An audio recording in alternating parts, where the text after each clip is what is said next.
Martin Moreno and Hooter Moreno. They're on this podcast called Check It Out, where funny people and pop culture collide. That last part is not rhythm. It's not rhythmic. But you get, yeah, I'm just trying, you know what I'm saying? I'm sorry, I do songs. We could tell, bro. Yeah? You need a guitar. Yeah? Bro, where's your guitar player? You need somebody backing you up with the guitar or ukulele back there. Hold on, I got the director Danny over here. Is my volume too high? Bongo drums. Because he knows that I'm Cuban and I yell, I get into the mic. I don't really need to dude, just be you. Oh yeah, I'm gonna be me. You be Cubano and do some santeria. We're all with it. I'm down with santeria. Let me tell you. Oh, shoot! I have this dream. Look, I have this dream. If I was to have been a boxer, because you know Cubans love boxing. I'm a big fan of boxing and MMA, and we'll talk about that. You look at my head, my neck. I can't be a boxer. They'll punch my head right off. But if I could have been a boxer, it would have been Humberto Santeria Guida. That would have been my nickname. Wow, that's pretty intimidating, right? brother. Yeah. I would have come out all white with Santeros behind me, like dude. The whole... who's that? That santo that's for like a crippled santo, San Lázaro. Ooh, exactly. My God, have a San Lázaro coming behind have me. a San Lázaro behind you. That's your manager. Limping to the ring. Yeah, this is my last opponent. Oh, yeah, we already started the show, but look, I want to start every show with Cuban coffee. That's fantastic. For my fantastic. peeps, but here's the thing: I made this in the morning. Okay. I start boiling it. I walk away thinking I'm gonna be back. I forget. 10 minutes goes by. I'm in the bathroom. I'm washing my face, and I realize, oh my God! I run back. There's Cuban coffee all over my skin. Oh my goodness. It's cold now. I was gonna warm it up for you guys. There's only 2 cups. I'm not gonna look. Your dad. I'm gonna give him respect, man. Okay? Even though he doesn't look older than me, he looks around my age. I'm going to respect him because I know he's like 2 years older than me. You're the kid here. You're drinking Cuban coffee with me. Oh, bro. Okay, I'm good with that. Here's the I thing. drink 4 Locos, bro. All right, but here's the thing. You got the sugar's in here. The sugar's going to be your saving grace. Can you open this box? What is it, a puzzle? It's kind of a puzzle. Open it. Martin, have you ever seen one of those? I got that in Cuba. I think I keep some marijuana in a box. Well, like that's what it is. That's where you hide your stash. Oh, you're struggling there. Go give it to your dad. See if you can figure it out. That's a cool little box, though, bro. See if your dad can figure it out. Meanwhile, I'm gonna pour cafecito conmigo, Cuban coffee, which is really strong, but this is cold. I won't do you too much because it's cold. This is a great, okay, let me show you what's up. Great stash box, yeah. It's like this. See how it's like on opposite ends? The camera can't see too much, so you're just gonna have to follow along listening. You gotta do it on both sides. No, I can't do it. Okay. No, you see what No, it's okay. Damn it. I was doing it before. Oh! Ooh, and here's my stash. A little bit of sugar. Wait, do we have something to stir this up? Any little stick or whatever? Okay.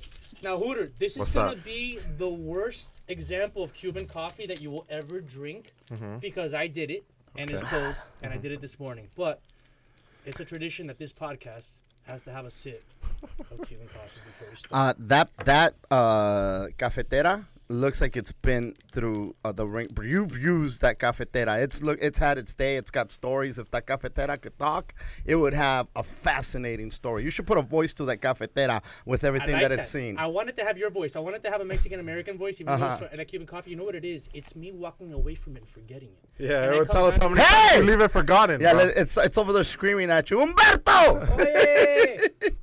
Hacer Coño! Now, what's the deal, bro? Do we take this as a shot or what, we sip in? What's the deal? You don't have to drink the whole thing to humor me, but just take a little sip. Okay. Okay? It's not the best example, by the way. Oof. I know. Hooter, can you survive that? That's not the best example of Cuban coffee, but you did it for me, and I appreciate that. I'm going to do something for you in the future. Not like that. Not like that. No.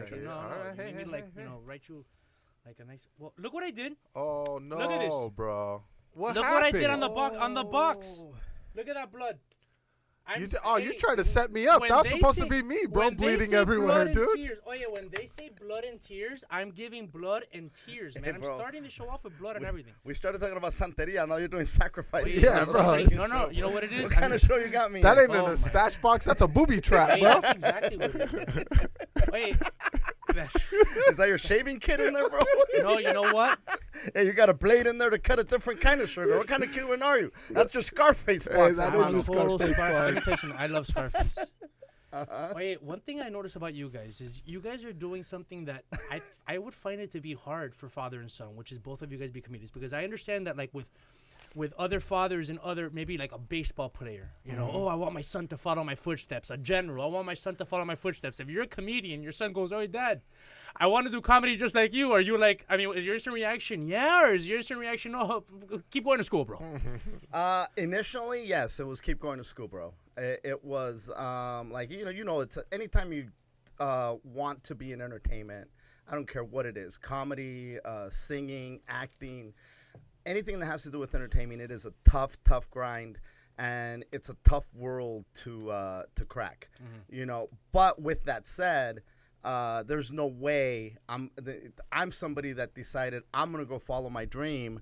I don't have the balls to tell my son, no, you can't follow your dream. You go to school and do the dream that my parents had for me. You go fulfill that, I think as parents, we always have these dreams for our kids because we swear we know better.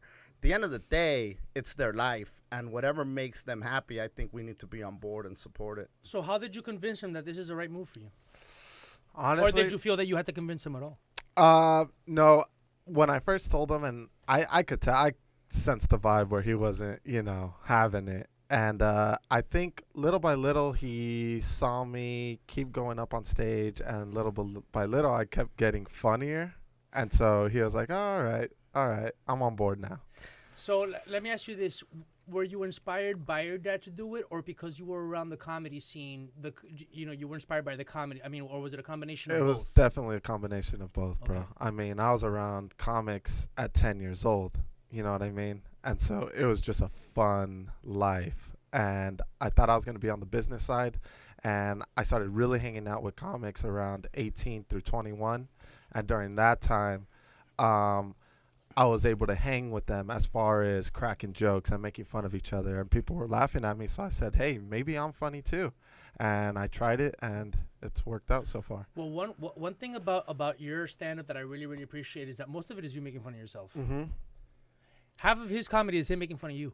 Yeah. Oh, shit. Very right, true. Martin? He gives you half of your material, That's and you funny, give yourself dude. your own material. That's funny. Yeah. No, I've seen the progression. But it must be kind of weird because I don't know too many other father-son comedy duos. Can you think of? Not off the top of my head, I can't. And not that have worked together. Yeah, there's people Like that at are the point of- comics who have kids that do comedy, but not that work together as a team, and it's not like we're on stage at the same time. Right. But you guys do the podcast, the Yo podcast, 3 Yo's, not 2. Thank you very much. Did you think about that? Like, hey, wait, the Yo podcast? No, we got to do 3 Yo's. We got to do 3 Yo's. It's a combination of things. There was a guy in Chicago who owned a bar, and they called it the Yo bar because when you showed up, he go yo, and then like he go, I'm gonna give you an extra yo. So that always stuck in my head. But when we first started, I said to Hooter, we don't have a title, we don't have this, we don't have that, and we're like, who cares? Let's just start a podcast because everybody always wants it to be perfect. You want artwork, you want the perfect setting, you want all the top of the line everything, and we didn't have any of that. I said, screw it, let's not let that stop us anymore. Let's just go do it. And a friend of mine, I said, my problem is I don't know how to start it. Like just talking. And then he goes, it's easy. You just go and you say yo, and then you keep going. And we're like, what the hell? And it's That's why I told them here about doing this podcast, but they don't believe it. All right. Right. Thank God for the director Daniel to say, no, I've seen the podcast. Trust me. Just let him do his thing. Yeah, dude. And so that's the thing. And so we just said, let's just. The beautiful thing about podcasting, bro, is that there really is no right or wrong. Right. Everybody wants to say that this format, this formula, this is gonna work. This is gonna work. People, it's a whole different what do you call it, a medium, or the word escapes me, but it's literally being created by us that are doing it right now. Everybody's podcast is individual. When you start trying to formulate yours to be like somebody else's, you're gonna fail because you're you. There's nobody that's as more you than you. There's nobody that's more Martin than Martin or Hooter than Hooter. And when people gravitate to that genuine feeling. They love it. They're tired of bullshit, you know? They just want something that they can relate to. If you give them an entertaining, relatable product, they'll come back. That's one thing. The cool thing about the two of you guys is that I think you make it personal, and just for yourself. That what's funny is the difference is you got started in comedy late. You got started in comedy early. So are you kind of like, all right, this guy gets to start, like early on. If I would have started in my 20s, because you started in your 30s, right? I did. All right. So and you feel you kind of got a head start. Yeah. Like, how old are you now? I'm 28. That's super young for a comedian. Because most comedians break out in the 30s. You don't have a lot of 20-somethings, maybe a few, and then they end up on SNL, and then they get hooked on coke, and you never see them again. Yeah. And you know what? That's the one thing. Like, had I started early, I have a very addictive personality, and I'm very reckless. I've lived my life in a very reckless manner. Are you an Aries? 100%. So am I.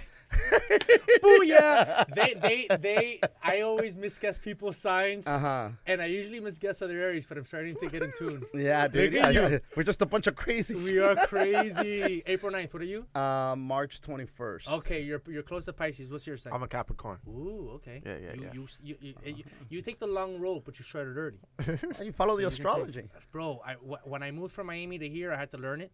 When I go back to Miami, all my Catholic Cuban family and friends are like, what? I tell them, no, Southern California is the spiritual, like, epicenter of the country. And they're like, what are you smoking out there? Bring it back with you next time. Oh, no. You know It is the spiritual mecca. Look, this is my love whistle, bro. Look. Go. Ooh. You feel that? I'm going to follow that up. 5. Uh-oh. Oh, bro. Go. Oh, wow. What? Listen, that's beautiful, bro. Listen, this is the 528 frequency. I know about that. Which is the vibration that tunes into love, and it just makes everything more peaceful. I fell in love with you right now, bro. Oh, I fell in love with your little freaking little clackety clacks right there, bro. I thought that whistle was for something else. I got to be honest with you. Now, what's the deal? Do you carry these around with you, or what's the deal? hang I those have around it in your my neck? house. Look, I have it in my house, and once, look, here it is. When I'm having sex, at the end, I go. Stop it. I swear to God. That's awesome. I date new age girls, and if they're not new age when I start dating them, they're new age by the time I end up dating with them. You know what I'm saying? Yeah, what a beast, bro. That's awesome. Oh, dude. Buddha's into that. Now, what is that? What exactly? It's, What is it's that? like, I think Buddhist and stuff. It's okay. You talked about the frequency. There's also Sure. the 420 something frequency. Well, So- that's the 420 frequency. Yeah. 100%. We're on that. We're on that. All I day, can every see day, that. bro. I know, we're totally on that. But there's different frequencies. You mentioned one, but there's other ones in the 400 range that has a different effect, and this one has the 400 range. I gotta go back and do my research because I wasn't expecting you to know it so much that I'd have to explain it, but I probably should. But no, I mean, when I moved to LA, I've always been, I was raised Catholic, like a lot of Cubans, a lot of Mexicans we're Catholic, right? But I was rebelling against it in school. I would read the Bible and be like, Adam and Eve, they had everybody. Really? This doesn't make sense. Doesn't make sense. We're the dinosaurs, Yeah. But when I came out here, I started getting into, there's different things, I actually, going back now, you mentioned Santeria. I was like warned against it, my family. Stay away from it. But now I'm like, no, I want to learn about everything. You know that Ricky Ricardo was, when he, from I Love Lucy, Yeah. when he was singing that song Babalu, That's totally Santeria. that's 100% Babalu, Santeria. because that's the... Babalu, isn't he one of the Orishas? Yeah, so what it is it's the Afro-Cubans mixing their African religion that they brought from Africa with the Spanish Catholicism.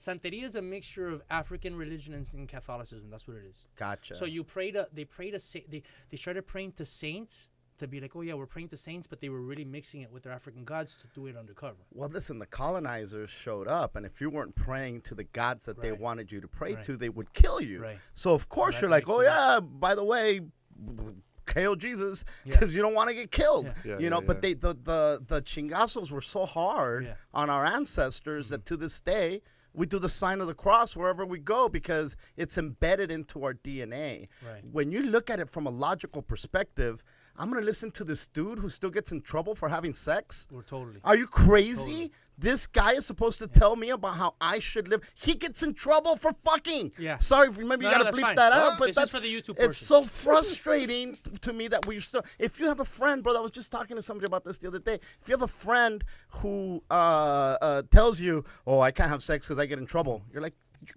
I'm not going to listen to you for advice on life. You're crazy. But we do that, and I I don't want to say I blame the church for a lot of the maladies in society because there's a lot of people that say, oh, there's a lot of good that comes from the church. Yeah, but there's a lot of bad that comes with it too. And when you start weighing it out and you start realizing, oh my God, this is some really shitty things that they've done through the ages, to keep on defending it is very irresponsible. You know what it is? It's religion becoming institutionalized, meaning other people, other human beings who are no closer to God than you get in a position of power and influence and try to tell you what to do with your life. You know, it's funny, like, okay, so you bring up like let's get historical for a second, and then we'll get back into the funny business, although I think history is funny. My ancestors are, for the most part, Spaniard, right? They came to Cuba, although I did my ancestry report. I'm also Black, African, and Middle Eastern, so what's up? I'm trying to, like, add a little bit of tan to me. But I rebelled against that Catholicism, and I'm actually, part of my New Age spiritual process is actually getting in touch with the indigenous spiritual ceremonies that my ancestors tried to stamp out. And look at me, a descendant of them, trying to get into it. So, you know, they know that I'm going to bring this up all the time, but like I have a friend who went down to South America, studied with shamans in Peru, does ceremonies, you can imagine ayahuasca, that kind of thing. And what I like about it is that somebody guides you into that space, and then you do the work. Okay. There isn't a priest telling you, don't touch yourself because somebody's going to get mad if you masturbate. Are you kidding me? It's you go on your journey, and you come back with what you received. That's what I like about it. You know, I was just talking to a friend of mine in Cuba. She's Cuban, but she's in Florida. Okay. And so don't hold it against her. She's my piece. No, I love Cubans. I love rabo encendido. I love Cuban food, and I love Cuban booties, bro. I mean, come on. It's like nobody could dance like you guys. Well, maybe the Puerto Ricans and the Dominicans. They'll give you a run for your money. It's the Afro-Latinos, you know. We got that in our blood. But the Cubans, I mean, dude, you guys have this flavor about you. I got love for Cubans, big time. So anyway, she is into a lot of like she does like these cleansings and these limpias and all this like Santeria stuff. But it's like her version of it, what she knows with it. And it's becoming more mainstream, where it used to just be people would go to the you know what a botanica is? Okay, so the botanica, it looks like a scary place, correct? So when you compare feathers, like just to set up a scene, you have stuff to do, animal sacrifice. Yes. Especially in Miami. Wait, in Miami, you go in certain neighborhoods and there's a bunch of chickens running around. Is there a farm here? No, those are chickens that escaped from. There's, but they do. Hey, but it's ancient. It's ancient. You have a chicken claws. You have different herbs to do cleansing spells. You can do positive, you can do negative spells, but you can do positive spells. 100%. And if you do a negative spell, it comes back to you 10 times, by the way. Oh, wow. That's the rule. Now and here's the thing, is that those botanicas have this very occult, dark feeling to them, right? And I feel that what's happening now, there's a place out in Burbank called the Crooked Path. And the Crooked Path is a place where it's literally a boutique botanica, if you will, because they have all the same things, but it's way more inviting. So what's happening, I feel, with this movement, and I'm going off on a little tangent here, but we're here now, is what it's for. So fuck it. But what's happening now is the same thing that happened to sex shops years ago. Sex shops used to be this dingy, dark place that was super dark, and the people in trench coats that were perverts that were the ones that were frequenting it. It was prostitutes and older dudes that were classified as perverts, and that's where the business came from. And for a very long time, and then what happened sometime in the 80s, these things started to become like the pleasure chest. Yeah. By the time the 90s hit, it was a touch of romance. Right. Hustler Hollywood, super posh, smells clean. 100%. So what happened was women started coming to these places, and then the sales went from the millions to the billions, because once you have both sexes involved and now it's okay. You're not a pervert. Right. Now women can go in for their bachelorette party. They can go in for it's safe. It's Valentine's Day. It's a safe, clean environment.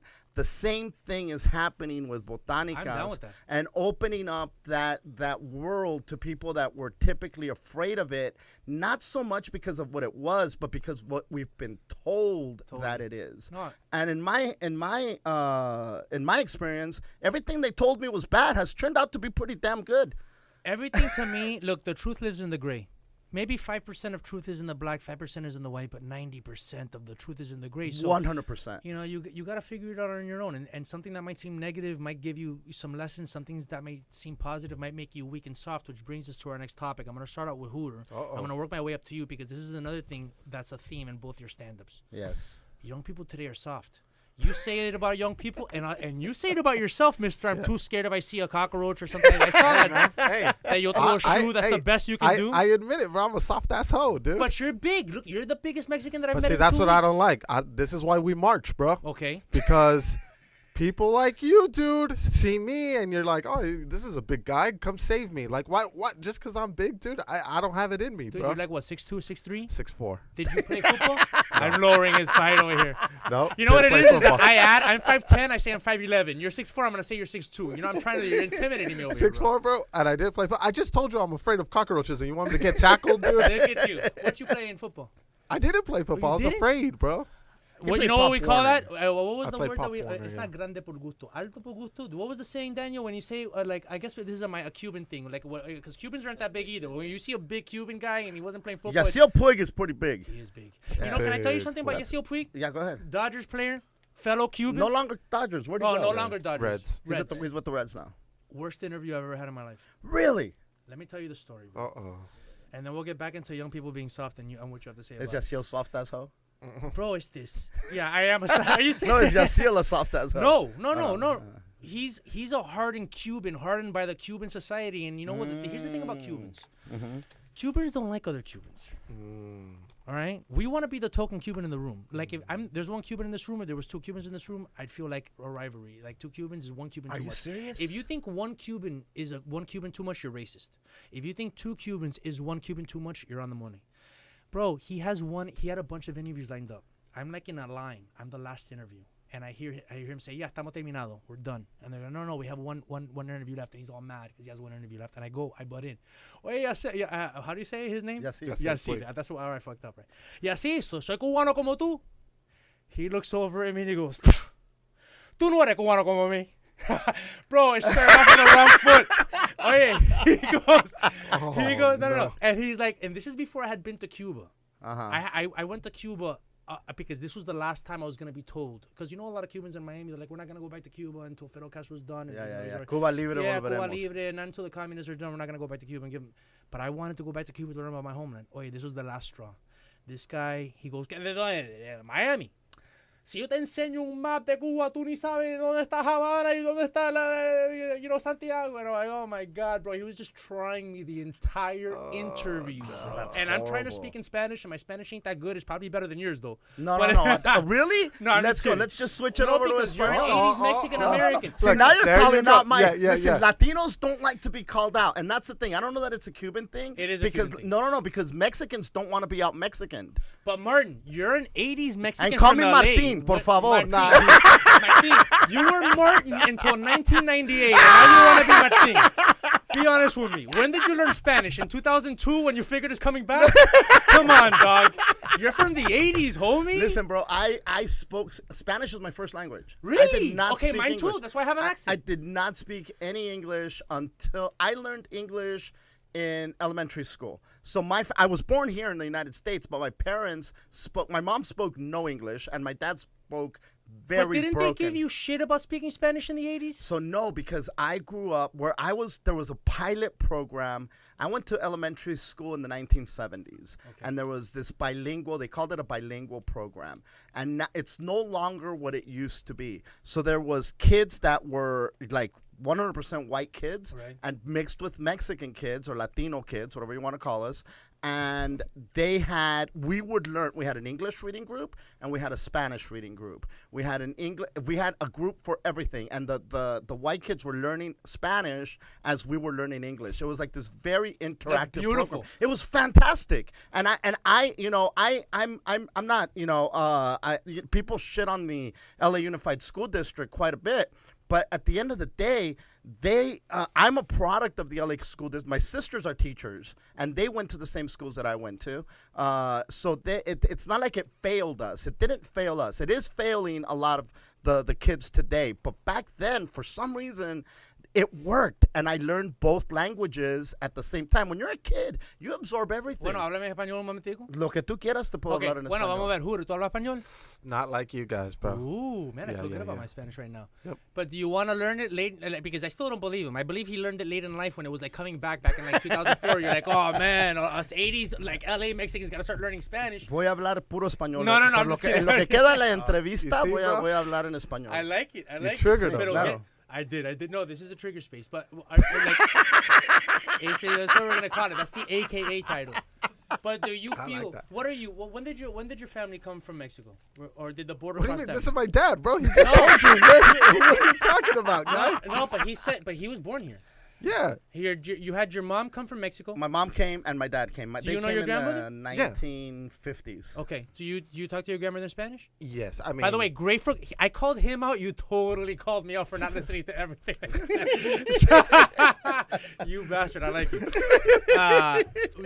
Do you talk to your grandmother in Spanish? Yes. I mean, as much as I can. You know what I mean? If it wasn't for my grandmother, I wouldn't have stayed speaking Spanish because I go to her house and I would sometimes I'm gonna call her. I didn't warn her today, so I might not have to do it today. Maybe I call her by surprise later. But if it wasn't for me asking her for Cuban food in Spanish because she doesn't speak English, I wouldn't have stayed with Spanish. Wait, but going back to the kids today being soft. You know, you hang out with your dad. You got a good relationship with your dad, unlike most kids today, right? We need a little bit more of that in life. Do you see that his generation is a little bit tougher for certain things and doesn't maybe get emotional about certain things that your generation does? Of course. Classify your generation. Like, we're soft ass hoes, dude. We get hurt for everything. Everybody's sad about everything. You can't tell anybody anything because, you know, it turns into a march, and I don't like that. Is that why you make fun of yourself so much instead of other people? Yes, 100%. 100%. Now, here's the thing. That's a big, like, not to try to be Mr. Politically Correct, but it's a big blanket statement to say that all millennials are soft as hoes. Oh, of course. There are a lot of them that live in the... I think that if you've been coddled and sheltered, it's a lot easier to exist in that world. When you haven't been exposed to things, there's a generation coming, and people think the millennials are weak. The generation that's coming after the millennials that have been raised inside their room with video games that have not been, they've never played outside. Right. They've never played with friends. They've never gone outside without supervision. Right. That doesn't exist anymore. Those kids that's what's coming. Do you remember riding your bike around the neighborhood at 7, 8 years old without your parents? 100%. And you came back before the sun went down, that was it? And there was no cell phone. There was no way for them to get a hold of me. There was when no you were way. gone, you were gone. You were Hopefully gone and come you were back. gone. And that does not exist anymore. Right. And granted, it is a dangerous place, but it was a dangerous place back then as well. When you I feel it's probably don't get more dangerous exposed, when you don't get exposed to the world, you're gonna suffer because of that, because you're not gonna be equipped to deal with the reality. If you've constantly been winning at checkers and you constantly win at everything and there's nobody better than you and you are a winner and you're used to just never losing, the first time that you lose, you're gonna be suicidal and you're gonna take that very, very hard because you've been told that you're the best. That's why stand-up comedy is more important than ever right now, because we gotta get crazy and we gotta just make people face their insecurities and their discomfort. You know, it's a character builder. Wait, tell me the origin story of you and Fluffy. How'd you meet Gabriel Iglesias? How'd you end up hosting his shows, ending up on his specials? So becoming the face of that guy. Like, I know that comedian guy. Is it Martin or Martin? So I started comedy in 1999. Gabriel, I believe, started in 97. Okay. So he had been grinding it for a few more years, but we were still doing the same places. And early on, he was working with a guy named Felipe Esparza. And we're going to have him here next week. Oh, you do? Yeah. Yep. Nice. And Armando Cosillo was out there as well. And so they had been doing their thing. They had been on Que Locos. They had, they were, which was a very popular show in Galavisión at the time. I met Gabe at in this hall or I forget, ballroom out in Granada Hills called the Odyssey. And they used to do a comedy show there, and he was performing there. So we, went up, said hello. I said, hey, my kid's a big fan. He was on Nickelodeon at the time, and Hooter must have been he was on all 9. that. and all that, Yeah, that show, all that. So he used to watch him on that, right? And so he gave me a headshot, which was, really cool of him. So I took Hooter the headshot of Gabe and stuff. And then I kept running into him at different places. And, like, he just looked over and goes, dude, you're everywhere. And at the time, I still had a job, but I was still grinding it. Like, I was still hitting 2-3 comedy places. And back then, there wasn't that many. So you'd have to drive from Orange County to North Hollywood to, Long Beach to try to get your stage time at the time. And I'd run into Gabriel at a lot of these bar shows. He was still doing bars back then. It's now he's selling out arenas, but back then, he was at places like Wild Coyote and Tortillas and things like that. And so we started hanging out, and he took me on a road trip. He said, hey, man, what are you doing tomorrow? You want to go on a road trip to Fresno? We went to Fresno, and he was just exhausted. Like, he hadn't slept in 24 hours. And he goes, dude, I never really trust anybody, but can you do me a favor and drive? And I was like, yeah, I'll drive. So I drove home. I got him there safe, and it was one of those, like, we just talked. We clicked. And next thing you know, I'm opening and hosting shows for him. I was a brand new comic, bro. I wasn't even funny, to be honest. I was out he had me out in Virginia, and I'm talking about hood rats and hoochies, and these Christians are looking at me like, what is this devil talking about? Like, they didn't even want to, like, they're looking at me like I have 5 heads, dude. And I didn't, like, it was like, whereas a lot of people grind it out and learn how to be funny here, I was like literally thrown out, which was an amazing opportunity to go out there. In retrospect, when I look now, it's like, man, I was really fortunate of these doors that opened up, and the rest is history. We toured for the past 20 years. And now he's one of the biggest comedians, on the planet. Yeah, on the planet. You're coming into a different landscape, Hooter, than your dad came into as far as stand-up comedy. Yeah, 100%. There's still a little bit of a divide between the Latino comedy scene, and the rest of it. But it's melding more. Like, what do you think about what Gabriel Iglesias has done to pave the way, and what's happening now and in the future with Latino comedians kind of melding into the mainstream comedy landscape? Well, Gabe, I mean, he's broken down barriers by far, dude. I mean, he's selling out in Nebraska. He's selling out in Ohio. It's ridiculous. International. Yeah. Australia, Norway, Sweden. Worldwide, you know what I mean? Which makes Latinos realize it's bigger than East LA. Yeah. It's bigger than Los Angeles. It's bigger than tacos, You could think more than that. Yes, you know what I mean? Could think outside. Whether it comes to your dreams and even your material. Mm-hmm. You know what I mean? Like, your material doesn't have to be about tacos and your nana. You know what I mean? You could talk about just whatever's funny, and people will come out to see you. Do you feel that you're more Americanized than your dad and the that generation of the late 90s? Probably. You are fairer skinned. Oh yeah, you Yeah. gave birth to a fair skinned 6'4" Mexican. Like, Yes. who was his mom, bro? Like, I have powerful powerful sperm, bro. like what? Wait, one thing about you that you I think that you can resonate with the white guys. You and me have this in common, because I was out of place growing up in Miami because I had an uncle that introduced me to heavy metal. Oh wow, okay. So I grew up going through his records. I saw Iron Maiden live, Black Sabbath with Ronnie James Dio live. You saw Black Sabbath with Ronnie James Dio. I was 11 years old, 10, 11 years bro. old. Yeah, that's awesome, yeah, bro. that's because you got the leather jacket. You're a heavy metal guy. I am. So what? I don't want to let it go. No, don't. So in the 80s, you're growing up, and I'm sure a lot of your Mexican friends might have been into more funk, hip hop, different things, and you're here wanting to listen to Twisted Sister, and they're like, oh, believe it or not, my friends were all Mexicanos, and a big portion of them were Mexican, and all of them listened to heavy metal. Really? Heavy metal's huge in Mexico and with the Latino community. Right. Period. But I remember being introduced to Ronnie James Dio with Black Sabbath. Like when I heard Heaven and Hell for the first time, The Mob Rules, it was life changing. When I heard Number of the Beast with Iron Maiden, life changing. When I heard Twisted Sister, just a song like We're Not Gonna Take It. Yeah. It was very rebellious, and the concerts back then, it was just kids. Right. It was kids that were angry. Right. We were living in a world where we were afraid of nuclear war. We were afraid that the Russians and the United States had enough nuclear bombs to blow the planet up 100 times over, and they kept building more. This is the world that I remember growing up in, and so there's just this angst and this anger, anxiety. and when you hear this music, Judas Priest, therapeutic.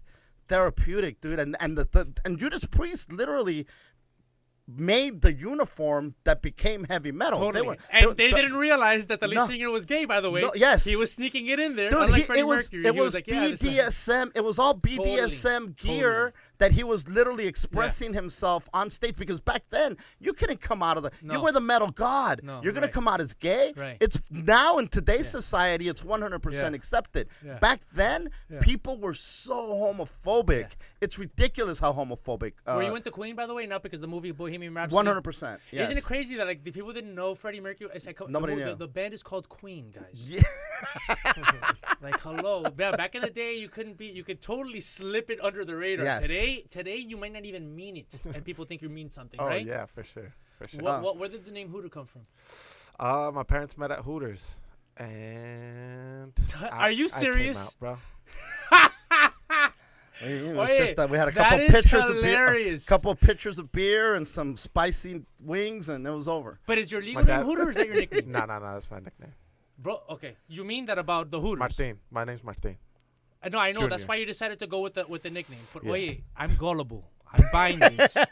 I buy everything. You tell me something, my initial default thing is to believe it. Bro, you don't think my dad likes wings, bro? Look at him. You And look like you pictures put of down beer. a few hot ones, my friend. Oh, dude, I can put them down. Yeah. You guys are also into MMA? You guys talk about MMA? We talk about MMA. We talk You about guys everything. had TJ Dillashaw on your show. Dude, did. which was freaking awesome. Hell How'd of a you get dude. that connection? Who are you friends with? Dominic Cruz? So turns out that he's a big fan of the Yo podcast. outta here. He's been listening since day one, and he slipped into Hooters DMs, and he said, "I'd like to come on the Yo podcast." Nice, dog. All right, you listen. You are you're- gullible. So, yeah. But I'm let's the stick most with that. gullible. Listen, I'm the most gullible person in the world, bro.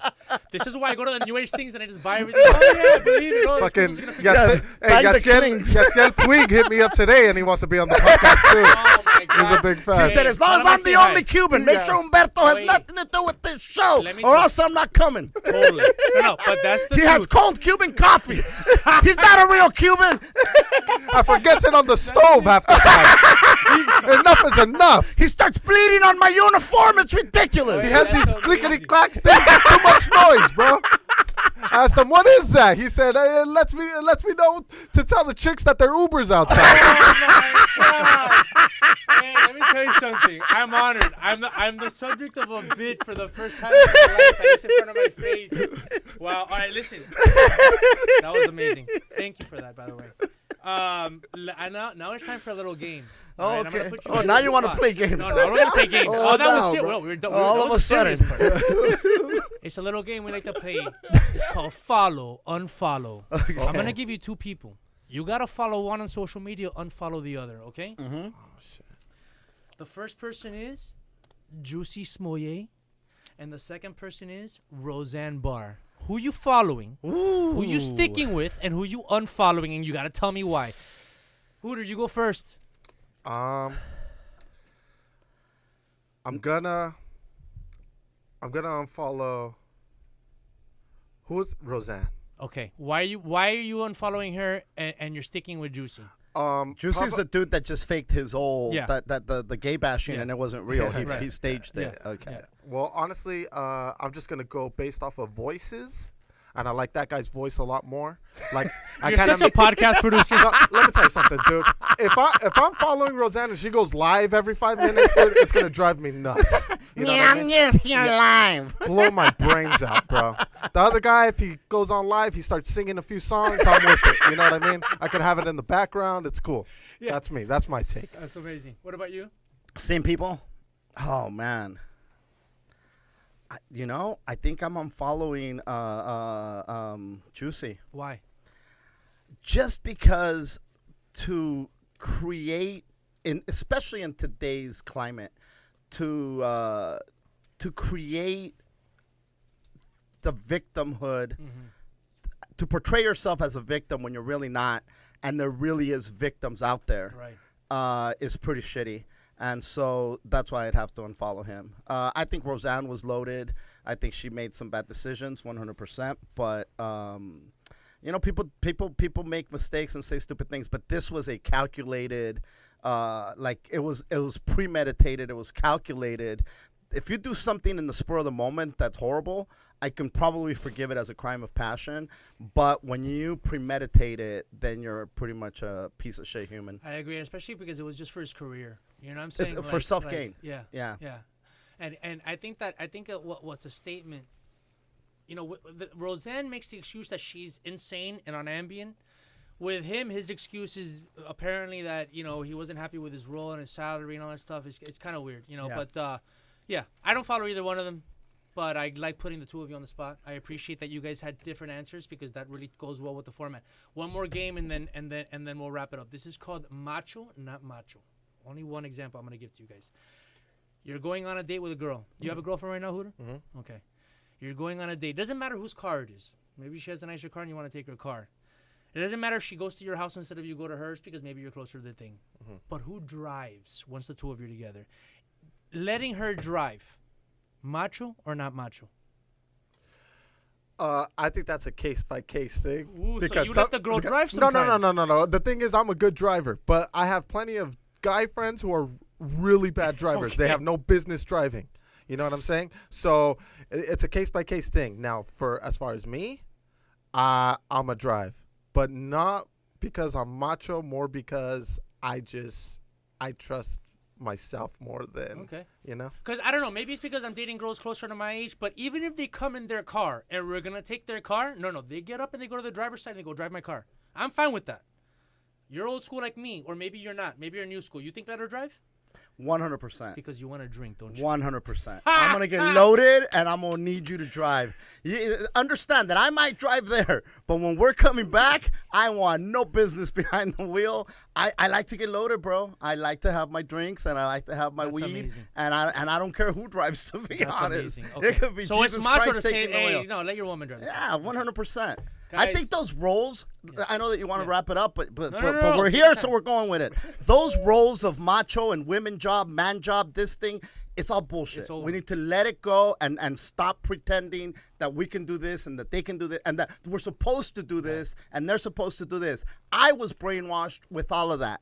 And it's an unlearning. It's on my part, a conscious unlearning of all the crap that our parents told us because it came from our parents. Right. They say, oh, honor your parents. If I honored my parents and everything that they told me, I wouldn't even have a career because I'd be like an ass. Think about all the crap.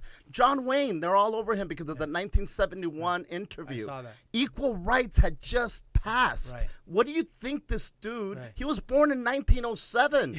What do you think this entitled fuck is going to say? Yeah. He's going to say some ignorant stuff. Ignorant today, at the time, 100% Listen, acceptable. 10 years from and now, it's they're not gonna- that it was right. Right. It was acceptable. It was, you know, you gotta give people a chance to evolve. We're evolving, you know. And in 10 years 100%. from now, they're gonna listen to this podcast and go, "Can you believe that guy had a segment called Macho, Not Macho?" 100%. Get rid of that shit.